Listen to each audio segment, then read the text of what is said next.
Hi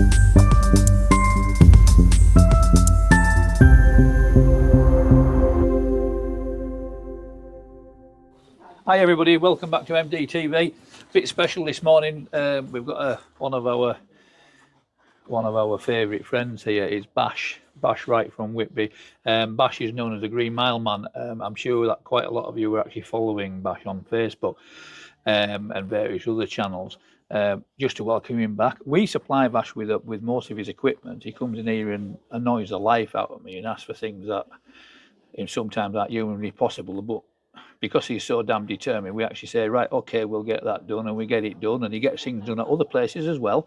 But between all of us, we keep him on the road, and I'm gonna just ask him, where have you been? Well, my latest trip has been the Rhine Valley from source to sea. We set off at a glacier way up in the Alps, and from there down through Switzerland. I believe it's probably the first wheelchair that's ever crossed the Alps, I would presume. But yeah. There you go. Yeah, did you see Hannibal while you were there? Hannibal the cannibal. I think that was me. No, I was thinking more of the other. I was thinking more of the other guy with the elephant, to be honest. Yeah. Yeah. And then the next country on is Liechtenstein, Austria, Germany, France, then back into Germany briefly, and then down to the Netherlands and to the North Sea, where I finished my journey at, basically Rotterdam. Yeah. Do you know, the other thing to mention is that, we mentioned Hannibal there. He went over the Alps with he had an elephant we could put all his stuff on. What you got to remember about Bash is he travels with a wheelchair, unaccompanied by anybody. A lot of people do these things and they actually have a crew with them with a car full of gear, or 2 or 3 cars or a 4x4, and there's 4 or 5 of them, and they film it all and they do this and they do that. This guy travels with his wheelchair, all his sleeping gear, everything that he needs to eat from town to town. So, it's pretty damn unique, and, we are... it's all totally solo. Totally solo, so, come on, 10 out of 10. But, the other things I've done in my past have been... done coast to coast 5 times. 2022. Why 5 times? Just because you can? Because there's different routes, and a Yorkshireman's got to do the lot. Yeah, but we can't do half a job. How come there's 5 different routes then? Oh, there's the Hadrian Wall route. There's the Way of the Roses. Oh, I understand what you mean. There's all now, kind of different routes. I've done 5 of them. Yeah. You see, when most people think of that, they just think there's one route, don't they? There's many routes. Many routes. Yeah. But then after that, 2022 was, end to end, normally people that say Land's End, John O'Groats. But again, me being a Yorkshireman, end to end means, John O'Groats is only halfway. So it was all the islands, the Orkneys, the Shetlands, and it was 1,300 miles in a wheelchair. And that was 2022. Then we had canoeing, kayaking around the top of Scotland, 2023, and then 2024 has been the Rhine Valley. Yeah. But yeah, all the chairs I've had have all been adapted in one way or another, obviously to just do a little bit more. But what I want people to see on the videos is that basically they are a genuine wheelchair. I'm not doing it on a race chair. This chair's been up top of rosemary topping. Mm. Yeah, this is an Invercare top end. It's one of the older models as well, but it is. They don't make this one anymore. No, they don't. But it doesn't matter. It just proves that there is variations of it. Yeah. But this one's been to top of rosemary topping.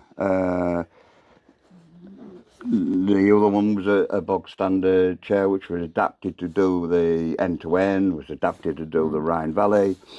But you see, I want people to see that is a genuine bona fide wheelchair. I don't want to go on a race chair because people will say, oh, it's all right for him, he's got a race chair, he'll just go on that. I don't have one of them. Yeah. And you see, my message to the disabled is that to get that breakfast telly switched off in the morning and to get out here and go and have a go. It doesn't matter whether you go on one of these, a buggy, or you take a wheelchair. It's just to get out there because the transport system is there for you. You can do it. The chairs nowadays are absolutely fantastic. Yes, yeah. Where you're talking now, some of these chairs now will go 20, 30k Oh, the electric chairs, yes. on the electric Yeah, chairs. yes, yes. So there's yeah. no reason for people not to get out there Yes, yeah. and go and do Well, it. we're going to be doing a lot more videos actually on power chairs and this sort of thing, especially Yeah. ones that we'll actually do a little bit more of cross-country work. You see, it's great because this is getting people out. Yeah, out and about. You know, yeah. you get somebody, you talk to somebody, like, why get an electric chair? Oh, I can't. Oh, I don't want to be seen. I want to. Just get one. Go and enjoy yourself. Yeah. Well, I mean, I always say to people, You can, if you get a fold-up one, you can take it on the train. Yeah. You can take them You anywhere. see, nobody's bothered. The only person that's bothered is the person who sat in the chair. Yeah. Nobody else cares. Nobody else cares. Nobody cares less. No. So, and if that's actually getting that person out and about, and they're getting, and you some see fresh air and what have you. Well, when you go abroad, like saying is you get the whole family will go out. And there'll be grandma, she'll be. Is this what you found in? They'll be using electric. Is this what you found in Europe? Yeah, all over the place, yes. Yeah. Because the road system's a lot better, the paths and everything is all big key for the cyclist. Where the cyclists go, the disabled I think that's a big go. thing with Europe is because there's an awful lot of cycle paths and and it's geared up for that. Of course, that lends itself to wheels and wheelchairs and scooters and that type of thing. I'm basically classed as a wheelchair, not a wheelchair, a cyclist. Yes. And the same rules apply to me yes. as what do to the cyclist. They do indeed. Now, the only road I'm not allowed on, believe it or not, is an M road. I can go on the dual carriageway. I can use normal roads. I wouldn't recommend that. No, it's been done though. I've been on the A1. I've been on the A30. And the police have stopped me. And the fact of the matter is that the wheelchair I use to go on them roads is classed as a grade A wheelchair. Okay. Yeah. And it's allowed to go on any road other than the motorway. Well, I'm maybe learning something there. I'll have to look into that one. Yeah. So even the police can't stop me. Yeah. Now, so, just to cut in, where are we going next and what we're doing? We're hoping, you see, well, the thing is that so far, what have we done so far? The big one, if you want to call it that, which is supposed to be 2025, the big one is the crossing Canada. Right. And we're going to cross Canada using, I say we, it'll be me, cross the Rockies on the wheelchair. So it's up and over the Rockies on a wheelchair. So I mean, you would maybe need a little bit of a backup crew. Will do, yes. But I'll tell you a little bit more about that later. Okay, well, we'll do another film later on when we know a bit more. Yeah, we're getting a bit long in the tooth, I suppose, videoing. But I mean, how old are you now? About 63, going on about 16, I think.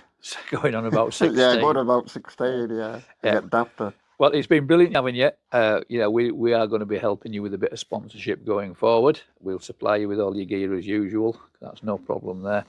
And 10 out of 10. Can only congratulate this man and welcome back to Yorkshire. Yeah, we're back again. Yeah, and we're ready to we'll go be planning for the next venture and we'll keep you up to date as we go along. Yeah. Cheers, Bash.